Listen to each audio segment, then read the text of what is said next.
أعوذ بالله من الشيطان الرجيم بسم الله الرحمن الرحيم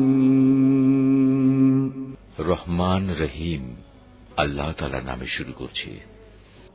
الحمد لله رب العالمين الرحمن الرحيم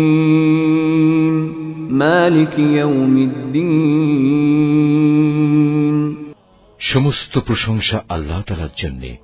তিনি সৃষ্টিকুলের মালিক, তিনি পরম দয়ালু, অতি মেহেরবান, তিনি বিচার দিনের মালিক। إياك نعبد وإياك نستعين হে মালিক, আমরা তোমারই বন্দেগী করি এবং তোমারই সাহায্য চাই।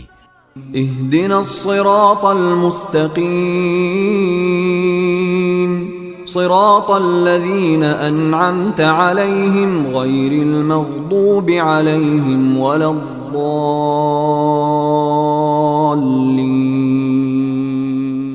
তুমি আমাদের সরল ও অবিচল পথটি দেখিয়ে দাও, তাদের পথ যাদের উপর তুমি অনুগ্রহ করেছ, তাদের পথ নয় যাদের উপর অভিশাপ দেওয়া হয়েছে, এবং তাদের পথ নয় যারা পথভ্রষ্ট হয়েছে।